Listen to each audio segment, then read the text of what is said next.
中美关系才会能够向好前向前走。And from what CNA's Olivia Xiong joins us live from Beijing. Olivia, you can hear there China's president laying out one of the fundamental issues which he says still needs to be resolved. Give us a sense of where the bilateral relationship currently stands following these talks. Well, so if we were to compare this trip to the last trip that Secretary Blinken made to China about a year ago, it would seem that there is improvement. That last trip more focused on restarting dialogue between the two countries following what seemed like a free fall in relations. This time, keywords being used by both sides are progress and stability. And we also learned that there was some tangible outcomes. Secretary Blinken saying that both sides will hold their first talks on artificial intelligence. They also talked more about boosting people-to-people ties, particularly in the educational sector. President Xi also striking a rather cordial tone, state media reporting that he said that China is willing to cooperate, but he also said that cooperation needs to be a two-way street. And when it comes to competition, he also said that this cannot be a zero-sum game. China's Foreign Minister Wang Yi adding that if issues are not addressed, there is a risk of relations going back into this downward spiral again. Ironically, both sides they're agreeing that there are issues that they still have to address. But if we look at how both sides are presenting this visit, it would seem that they are talking past each other on some very fundamental strategic issues, which doesn't seem to have moved the needle that much.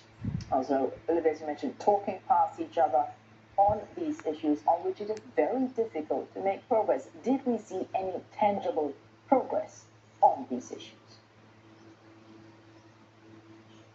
There were a few issues that are plaguing the China-US relationship. It's a growing list, and one of the things we've heard increasingly about are US accusations about China's industrial overcapacity.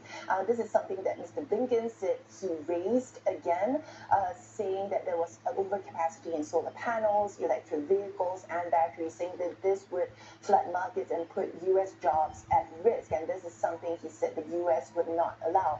But we saw the Chinese foreign minister hitting back at this, calling it a false narrative, also calling on the US to lift sanctions on Chinese companies, or it called on the US to stop adding tariffs on Chinese products as well. And when it came to Russia, we know that Mr. Blinken had come into this visit wanting to pressure China to stop supporting, it says, Russia's military industry.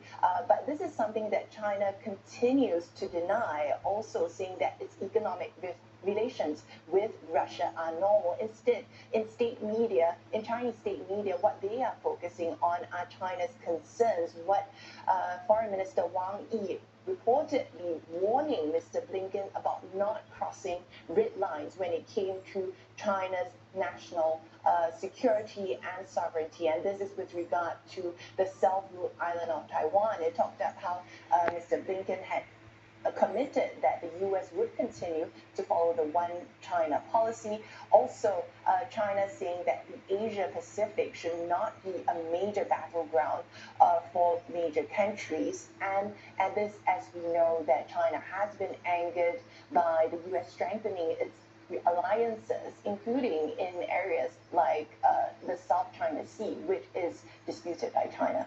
Thanks for that. Olivia Xiong reporting live from Beijing.